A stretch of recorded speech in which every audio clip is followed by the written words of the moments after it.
Ayun mga buddy, binaklas ko pa to sa motor ko para may share ko lang sa inyo kung paano to gumagana. Ito pala yung alarm module. Itong mga wire nya, turo ko sa inyo kung paano siya gumagana at anong mga function ng mga wire nya, kung para saan siya. So sa mga gustong nagbabalak magkabit ng alarm, pwede nyo sundan tong video na to kung gusto nyo mag-install dun sa motor nyo. So start na natin mga buddy.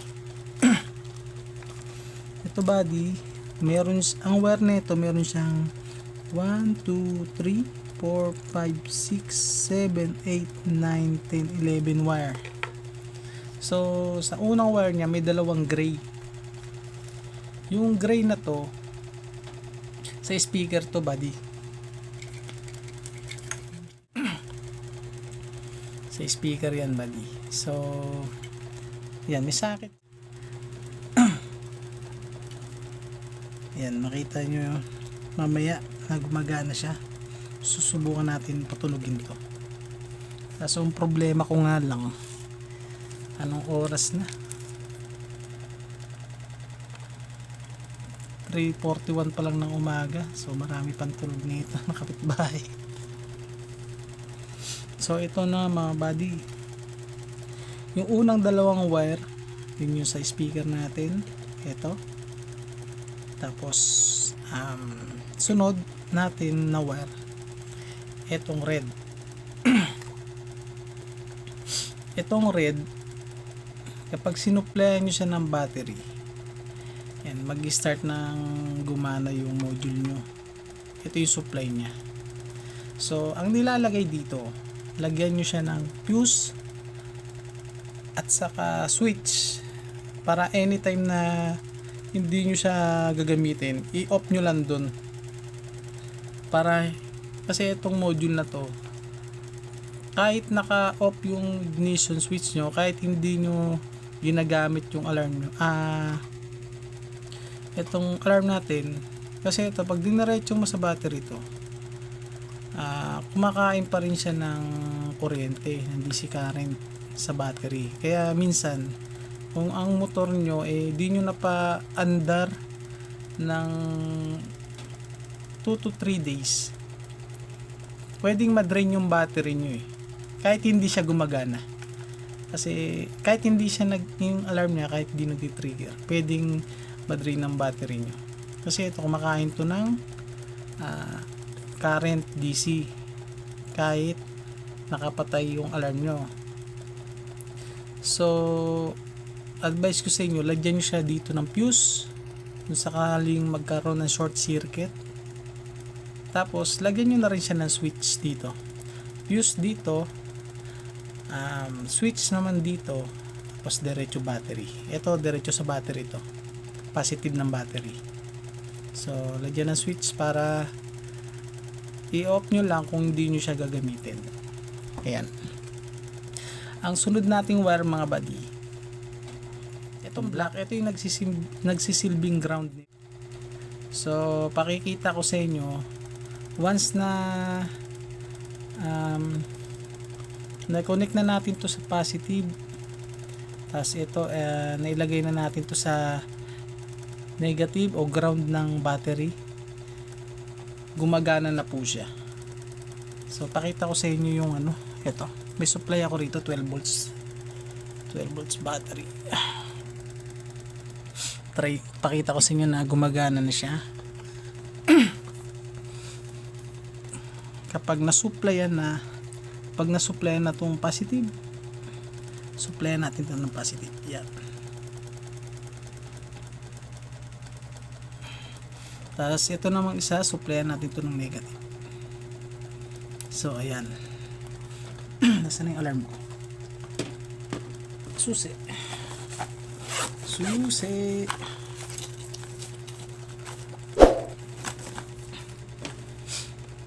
Ito mga buddy, may dalawang susi itong nabili kong remote Dalawang susi yan. Saan yung isa? Nasaan ka na? Yan, dalawa yan. Nung nabili ko to year 2021, nagkakalaga siya ng 250. Ngayon ilalagay ko na lang sa description box yung kung saan ko siya nabili. Sa ngayon siguro 150 na lang to.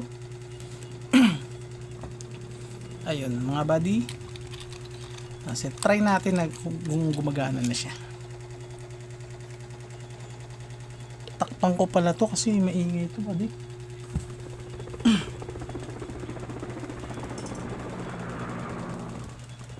Takpan ko yan. Yung mga buddy, subukan natin ah. Sumatapot on. Yun, nakita nyo di ba? Tumunog na.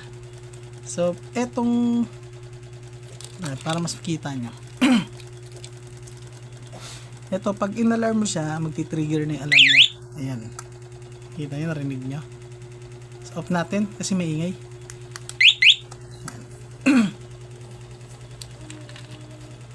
Kaya lang, para mas makita nyo talagang gumagana siya.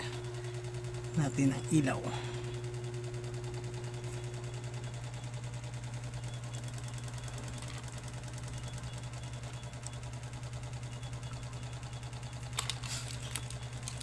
Mga buddy, pag nag-alarm to, sabay niyang iilaw to. Kaya malalaman natin kung gumagana siya. Yan, takpang kulit mga buddy. Ay, madaling araw na. Yan, i-alarm ko, marinig niyan. Yan. Pag in-alarm ko, yan. Off ko buddy. Maingat.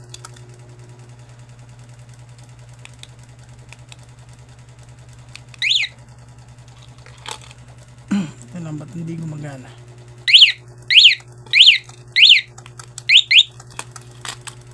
Bakit di siya gumagana? Hindi gumagana eh. Hopya. Dito tayo sa kabila. Peke, hindi gumagana. Yan. Ito yung pag gusto nyang i-trigger yung alarm nito, ito lang pipindutin nyo yung lock na yan. Ayan, lock. Mag-trigger na yung alarm nyo. Kapag may nakialam doon sa motor nyo, tutunog na yan. Ayan, nakita nyo? Umilaw siya. So, pipindutin ko tong bell na to. Ito yung alarm. Kung sakaling may umupo doon sa motor nyo, gusto nyo lang siyang patunugin. So, ito yung ginagamit ko. Itong bell na to. So, tatakpan ko muna. Ito, iilaw yan kapag nag-a-alarm, di ba? Para makita nyo rin. Ayan, di ba? Kita nyo. Off ko na. Tanggalin ko. May natutulog na kasi mga buddy. Yan, kita nyo naman na umiilaw kapag nag-a-alarm. So mga buddy, unang pangatlong wire natin itong red. Tapos yung pang-apat natin na wire yung kulay black. Kapag yung red na supply na ng positive at yung black na supply na ng negative, gumagana na po siya. So ang sunod natin na wire is eto na, etong dalawang dilaw na to. At yung dalawang dilaw na to, pag kinabit nyo ay lalagyan nyo siya ng saan yan?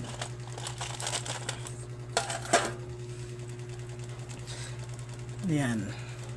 Etong sunod na wire natin, kulay yellow. Dalawang kulay yellow yan mga buddy. So ang pagkabit na itong yellow na to, doon to sa signal light ng motor natin. Yun, kahit san sa dalawa, kahit baliktaran to, kung gusto nyo ito ilagay sa kanan, right signal light, Ito sa left, pwede rin. Kung gusto nyo, pagbalik na rin nyo, pwede rin. Basta sa signal light lang siya, sa positive side ng signal light. So, wag nyo kalimutan na lagyan ng ito diode. So, sa diode, yan, may kita nyo yung silver na yan. Yan. May kita nyo yung silver na yan. Kasi ito, kapag nag-alarm, kapag gumana yung alarm nito, ito, nagsusupply ito ng positive 12 volts. So, ang mangyayari sa kanya, tulad nito pa. Yan, isasalpak natin sa ano to. Para saan itong dilaw na ito mga buddy. Yan. Lumalabas, parang flasher siya. Nagbibigay siya ng positive dun sa signal light natin. One side trigger yung alarm. Yan, di ba? Pa-alarm natin. Yan. Di ba? Yan yung dilaw, yan yung silbi niya dun sa alarm natin.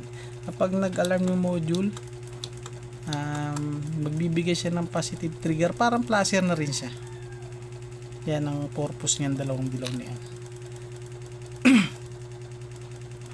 Pasensya na kayo buddy, sinisipon ako. I-off natin.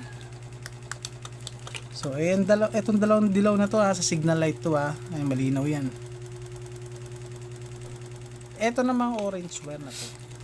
Etong orange wire na to, pag pinindot nyo tong kidlat na yan, ano yan sa starter natin yan pag ito yung pinipindot natin kapag gusto natin paandarin yung motor natin gamit yung alarm, gamit tong susi.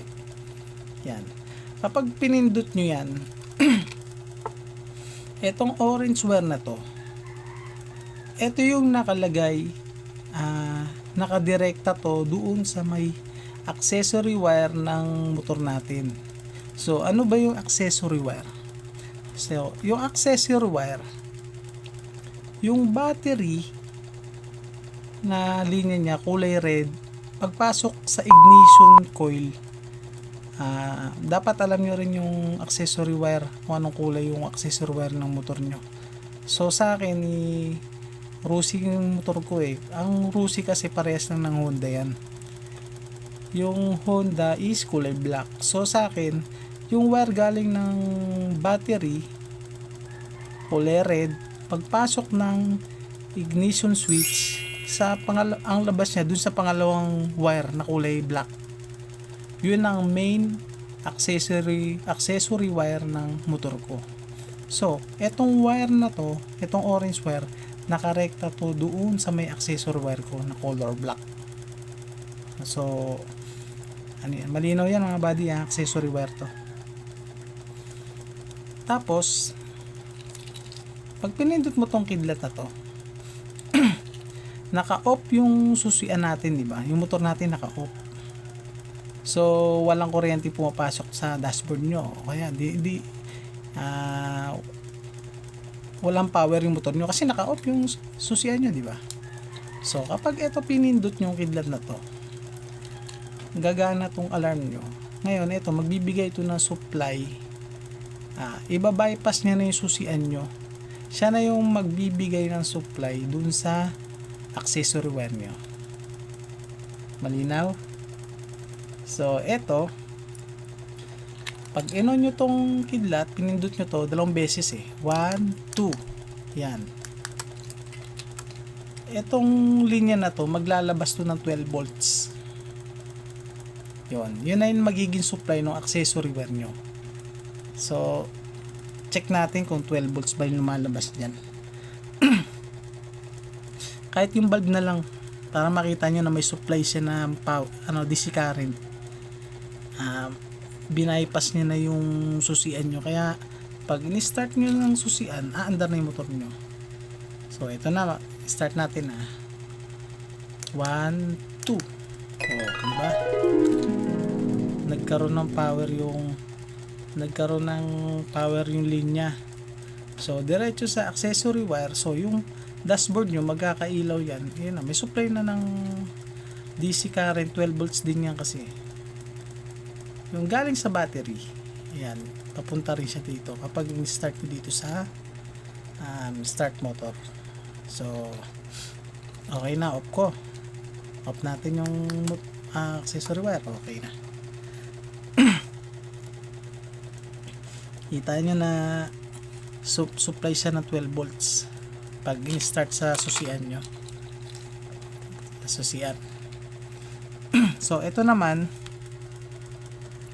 yung kulay blue ito kulay blue, etong kulay blue na to, ito rin siya nakakonect sa susian natin, sa kidlat na to, pero ang gamit niya is pag pinindot nyo siya ng isa, dalawa, magti-trigger, may supply na lalabas to, 12 volts din, tulad nitong orange na to, tulad ng orange na to. Pero ang pinagkaiba nila, etong kulay blue, maglalabas siya ng 12 volts in 5 seconds lang. Alam mo yung sa motor, pag nag-start kayo ng motor, 1, 2, 3 under ng motor nyo, eto na yun, ito na yung silbi ng blue na to. Starter, ikakabit nyo naman to doon sa starter relay. So starter relay, ano ba yung itsura nun?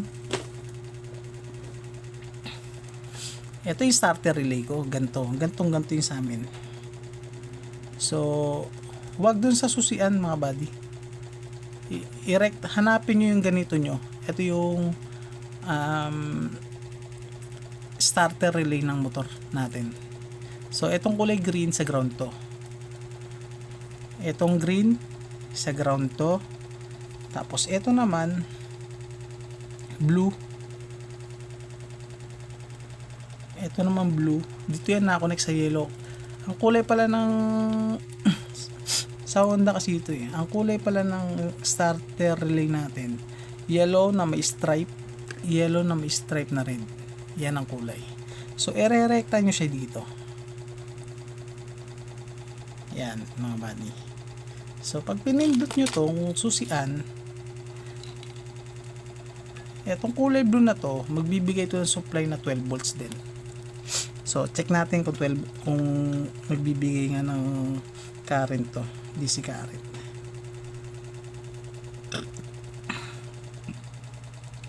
So mga buddy, bibilangin ito, pipindutin nyo to ng 2 beses, tapos bibilangin natin kung hanggang ilang segundo to bago mamatay.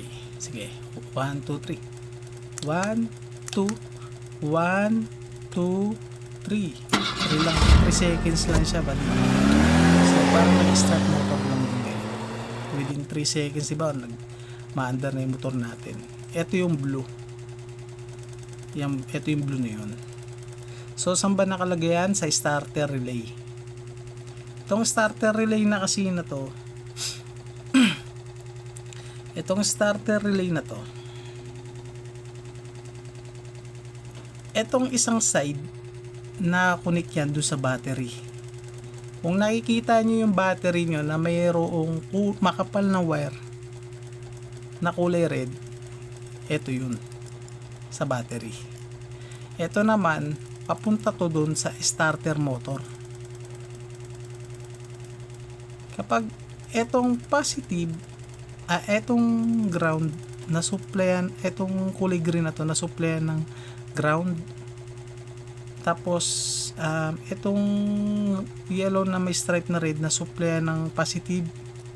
So yung DC power na nandito, ita-transfer niya dito, so diretso na yun sa starter motor natin. Kapag ito walang supply, ito nag-supply ng negative, ito hindi pa nasusupplyan ng positive, para siyang switch hindi pa siya naka-on, kaya ang power niya nandito lang, hindi pa siya natatransfer dito. Ang mga starter relay ng mga MDL ganyan, pares lang to, mga relay pares lang to. So malinaw tayo dun mga buddy itong kulay blue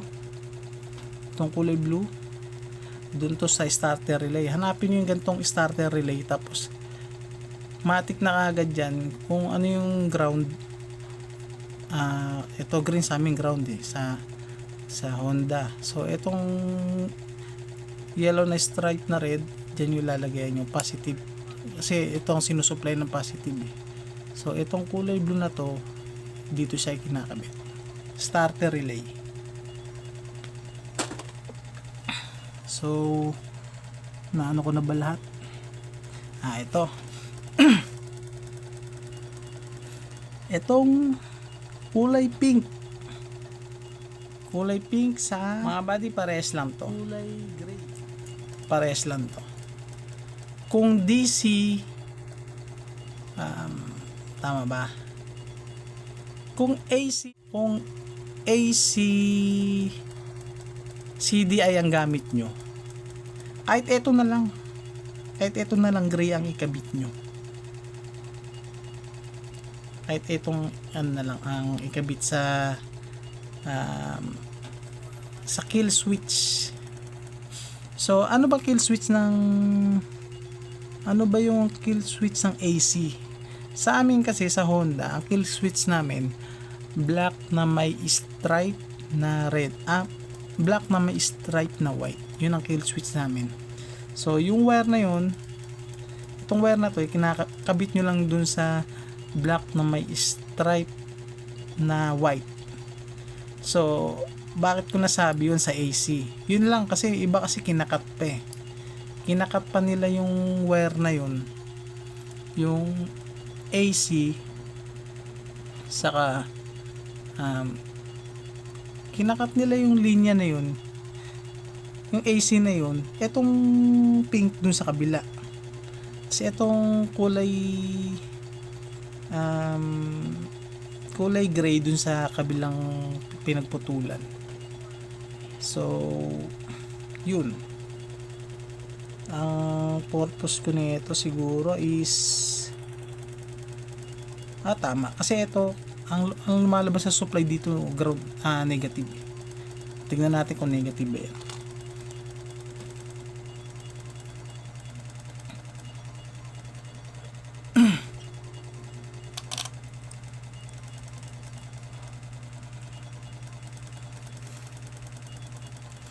Ito yung isa, ito ground ang nilalabas nito ground. So sa valve, yung isang linya papunta sa kanya ground, yung isa na mapapunta sa positive. Tingnan natin kung yung ba yung ground ba yung nilalabas niyan. So ito, paandarin natin yung motor. Ayan, maandar na yung motor. So kung papatayin nyo naman, ito lang din gagamitin nyo. So makikita nyo to na ito, papatayin ko yung sa susian, makikita nyo to na iilaw. So yung isang side nya nando sa gray, kasi itong gray na to ground ang nilalabas nito natin. Ayun, diba? Hindi, teka lang, nag-a-alarm yan ito, i-off natin ulit. Ayan, papaandar rin natin yung motor. 1, 2, ayan, maandar na yung motor, diba? Papatayin natin yung motor. Yan, diba? Ground yung nilabas niya. Ang mangyayari niya mga buddy, tama nga sa AC ang pagkabit talaga nito. Etong isang side, di ba yung wire ng AC is black na may stripe na white, puputulin nyo etong gray dito sa kabilang pinagputulan, tapos isang linya naman dun sa kabilang pinagputulan. So siya na yung magko-control ng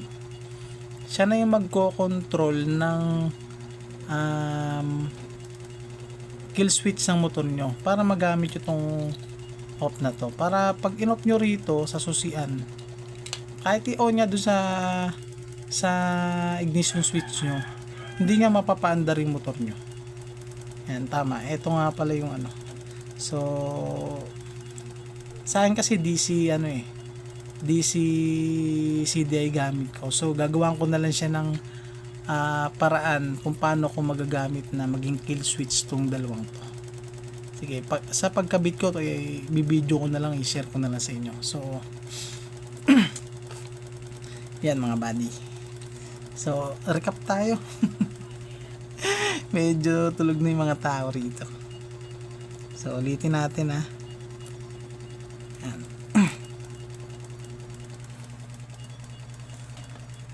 Yeah. So, recap tayo. So, sa unang linya mga buddy, itong 2 grain na wire na to, na may sakit, dun to sa ano, saan yun? Saan na siya? Ayun. Dito sa, speaker. Itong unang dalawang linya sa speaker to. Tapos, yung sunod na wire red, sa positive ng battery natin. So, yun nga, sabi ko sa inyo, lagyan nyo siya ng fuse, tapos lagyan nyo siya ng switch. Para anytime na hindi nyo gagamitin, pwede nyo siyang i-off doon. So, ayan. So, pangapat na wire, itong black.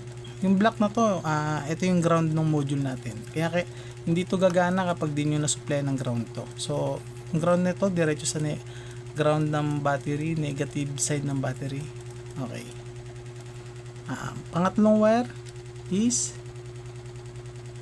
pangatlo, pang-apat, pang-lima, yung dalawang yellow na to.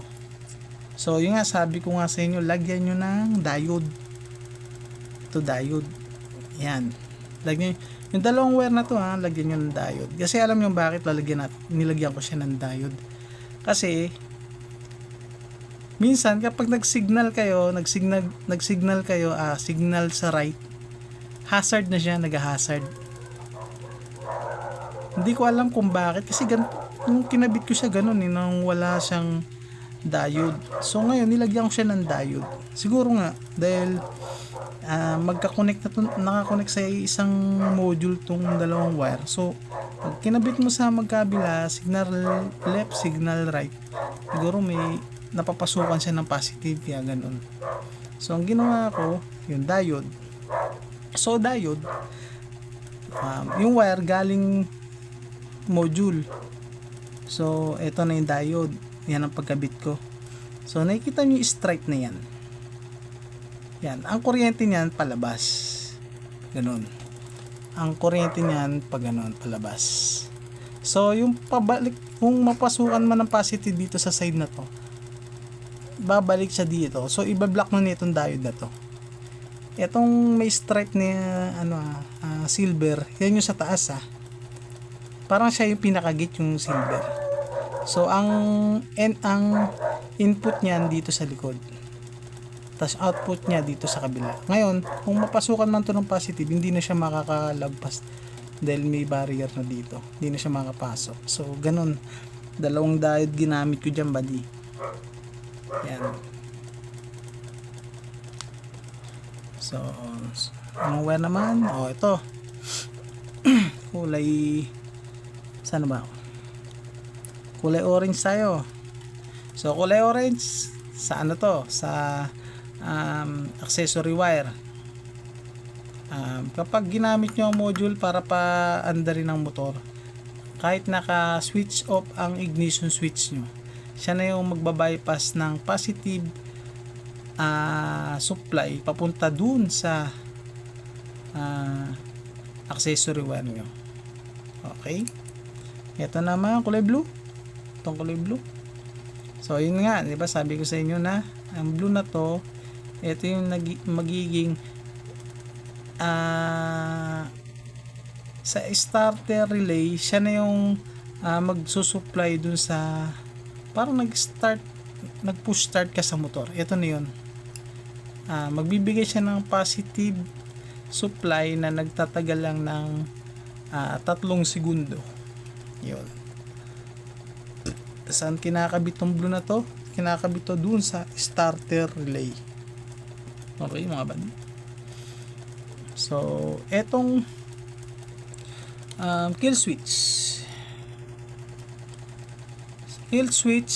So ang gamit nito sa AC, itong dalawa, yung isang linya, yung kill switch ng CDI na AC, yung linya na yun puputulin nyo. So yung gray sa kabila, kahit magkabaliktaran to, walang problema. Yung isang linya dun sa kabilang pinagputulan, yung isa naman dun sa kabila. So gamit yung remote, pag in-off nyo siya, mapapatay na yung motor nyo. Kaya niyang i-off yung motor nyo. Kahit na i-switch, susian niya pa yung motor nyo, hindi niya mapapandar kapag in-off nyo rito. So yun na, ito palang kulay blue na to. Nakalimutan kong ituro sa inyo anong silbi nito. Ano pala itong may silver stainless to sa taas. Tinanggal ko kasi sobrang sensitive nito eh. So pakita ko sa inyo paano gumagana. Ito. Pula. Positive. Tapos yung itim, negative. Yan mga buddy. So mga buddy, yan. I-on to yung alarm. Ito yung alarm yung lock na yan. Ang pag-on ng alarm, itong lock na to. Pag off, itong nasa baba. Tapos kung gusto nyo patunugin yung motor nyo, ito lang. Kung trip nyo lang patunugin. Tapos ito, starter, ano to, pagpapaandar ng motor to. So i-alarm ko. Yan, naka-alarm na yan mga buddy. So hindi natin makikita kasi tinanggal ko to maingay. So maglalagay na lang ako ng ito bulb para makita nyo nagti-trigger yung alarm ko. Uy, mag-alarm ka. Oh. Ayan, off. So mga buddy, ito kapag in-alarm nyo yan, di ba naka-install na sa motor nyo to. So in-alarm nyo, ayan, naka-alarm na yan, nag-blink ng isa, ibig sabihin nag-trigger niya yung alarm niya. Ay, nagalaw ko, sorry, off ko ulit So pag in-alarm nyo to, iilaw ng isang beses yung motor nyo, ibig sabihin nag-trigger na yung alarm niya. So pag pinatay nyo naman yung alarm nyo, yan, magti-trigger naman ng dalawang blink yung motor nyo, yung signal light nyo, magbi-blink ng dalawang beses yan. Ibig sabihin naka-off na yung alarm nyo. So on natin, naka-on na yung alarm natin. So ito sa akin kasi hindi na masyadong to dahil tinanggal ko nga yung silver nito So ayan, ganyan, papa-alarmin ko to. So may umupo dun sa motor ko, may umupo sa motor ko. Ayan, di ba? Nag-blink siya ng 4 na magkakasunod. So hindi pa rin umalis, nagulat lang, tumayo, tas umupo uli. Nag-alarm na yan. Ayan, nag-alarm na naman. Nagbigay uli siya ng 3 ilaw. So pangalawang upunan nung umupo sa motor ko. So yung pangatlo, umupo uli, makulit. Nag-alarm uli. Kailang pangatlo. Yan, tuloy-tuloy na siya. Sa pang-4, basta nagagalaw yung motor mo. Ulit natin. Yan. Sa unang alarm niya, kunyari may umupo sa motor niya, sa unang alarm niyan, magtatagal lang siya ng 3 to 4 seconds. Unang beses na galaw. Sa pangalawang galaw niya, trigger uli siya ng 2 to 4 seconds. Pangalawang galaw. Sa pangatlong galaw niya, yan, tuloy-tuloy na po siya. Tuloy-tuloy na po yung alarm niya. Yan yung gamit na alarm ko. Ayan, tuloy din nagalaw ko. Yan. So ayan mga buddy, medyo mahina pa tayo magpaliwanag, pero sana may natutunan naman kayo sa binigay ko na paliwanag about dito sa alarm. So Ayun nga mga buddy, tuturo ko naman sa inyo kung ano yung sikreto ko rito sa alarm na to, na siguro ginagawa na rin ng iba, pero I think ako pa lang yung nag-vlog ng ganito eh. May papakita ako sa inyo. Sige mga buddy, wait lang ah. So ito na mga buddy, papakita ko na sa inyo kung ano yung sikreto na ginagamit ko rito sa motor ko. Pwede nyo rin itong gayahin kung gusto nyo, pero kung medyo mas gusto nyo na sa battery nyo na lang talaga ilagay ito, pwede naman, walang problema yun. Pero sa akin kasi ito, meron ako ditong 3S battery ito mga buddy, mga 3.7. Siniris ko lang to mga buddy. Tapos ito, may module ako dito na 4S na lithium battery charger. 4S siya mga buddy. So kung gusto nyo rin bumili nito, lalagay ko na lang dyan sa description box yung kung saan ko siya binili. Etong tatlong 3.7 na to, naka-series to. Sa pinaka charger ko nito, ito. So ayun, papakita ko sa inyo kung ang charger ko nito, yung ano lang sa cellphone ko. Ang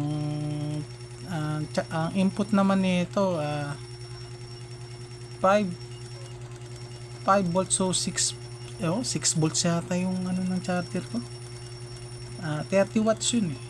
6 volts 6 point something yung lumalabas sa kanya, nagcha-charge dito. So yan, kung makikita nyo, ayan. Ito. Ayan. Yung cord netong charger ko, meron ako dun sira eh. Ito, kinuha ko to. So mga buddy, yung positive, eto kasi ano lang to, ginawa ko lang switch to, yung positive tapos negative. Kinone ko na rito, isang line positive, yung isa negative. So ito naman sa USB charger ng cellphone, yung isang line ng positive, alam niyo kung ano yung positive line nun. Kailangan may tester kayo sa negative line ng nitong USB ano na to. So dito kasi sa akin, ang negative niya is kulay pink. Paano ko ba nalaman? Test light lang ginamit ko. Nalaman ko. So yung yung positive is pink, yung negative is black. Okay. So subukan natin gamitin to sa alarm natin. So ayan, bukan natin ayan, gumagana na yung battery ko, inon ko na ayan. Saan yung alarm? Yan yung gamit ko para eto, nakatago to sa motor ko. Kahit tanggalin niya yung battery ko, yung positive yung positive line ng battery ko, hindi niya pa rin mapapahinto yung alarm nito once na ninakaw yung motor natin. Kasi yun nga, may sikretong baterya siya sa loob ng motor natin.